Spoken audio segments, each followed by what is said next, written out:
Puji Tuhan saudara sekalian, kita sama-sama berdoa minta Tuhan Yesus memberkati kita. Biar firman Tuhan itu ada dan hidup di dalam kehidupan kita. Terima kasih Tuhan Yesus atas hari yang indah ini. Berkatilah kami Tuhan, urapi hamba Engkau yang tidak layak, supaya firman Engkau bisa disampaikan, kita sungguh semuanya bisa dikuatkan. Dalam nama Engkau Tuhan Yesus kami telah berdoa. Amin. Saudara sekalian, hari ini saya mau sharing about the power of love.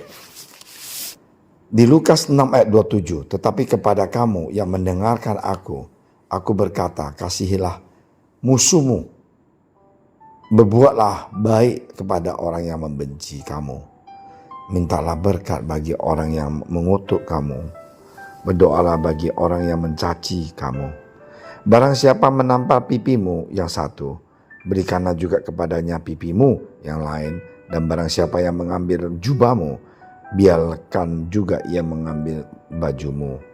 Berilah kepada setiap orang yang meminta kepadamu, dan janganlah meminta kembali kepada orang yang mengambil kepunyaanmu. Saudara sekalian, Tuhan mengajar kita untuk mengasihi musuhmu.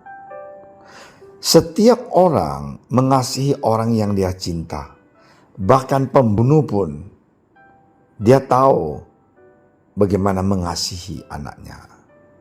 Saya pernah cerita, waktu saya masih sekolah di Malaysia, guru saya mengatakan, orang jahat, orang baik tahu satu hal, bagaimana mengasihi anaknya.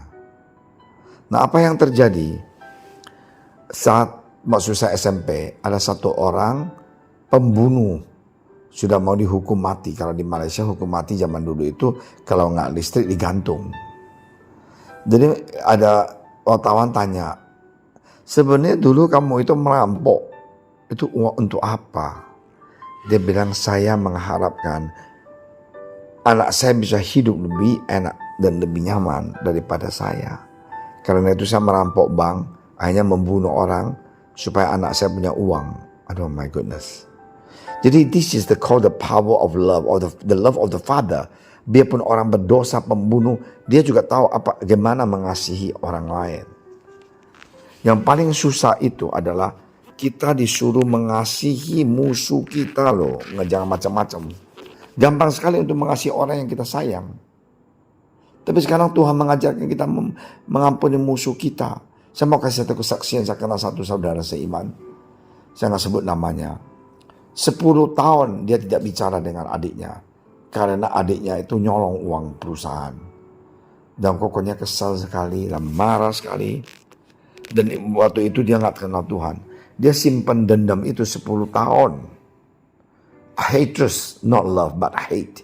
Aku benci sama adik saya. Dia boceng dia ambil uang perusahaan. Dia rusakin saya. Dia hancurkan perusahaan saya. Pada suatu hari dia baca ayat ini. Kasihilah musuhmu. Sesudah itu dia gak bisa tidur. Hanya dia berdoa. Dia bilang, Tuhan Yesus, aku memaafkan adik aku yang telah menyakitin hati aku, merusakkan hidup aku. Tolonglah aku Tuhan. Saudara sekalian, dia memberikan kesaksian buat saya. Sesudah dia berdoa, melepaskan pengampunan terhadap adiknya, hidupnya dirubah total. Dia dulunya tidak mau banyak ketemu orang, tidak mau ini. Tapi sesudah itu dia begitu cinta Tuhan dan berikan hidup dia untuk melayani Tuhan. Inilah the power of love. Dia mengatakan, kalau saya tidak bisa mengampuni adik saya karena dia berbuat A, B, C, D, E. Saya mau tanya, kalau saya jadi Tuhan, bisa gak saya mengampuni dosa aku? Dosa aku itu begitu banyak. Tuhan tetap mengampuni.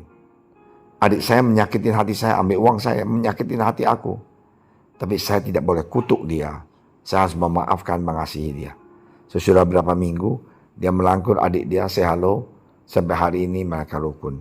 Kenapa? The power of love. The love of Christ in you, then you can reveal that love to others. Ini yang kita mau. Kasih Tuhan itu ada dalam hidup kita. Kita bisa membawa kasih itu kepada orang yang di sekeliling kita. Inilah yang harus kita lakukan. Very powerful kesaksian ya. Mari kita berdoa. Tuhan Yesus, terima kasih atas kebaikan Engkau. Pujilah nama Engkau Tuhan. Kita sungguh cinta pada Engkau. Berkatilah kami Tuhan. Dalam nama Engkau Tuhan Yesus, rubahlah kami supaya kami mempunyai kasih yang luar biasa. In Jesus name, amen.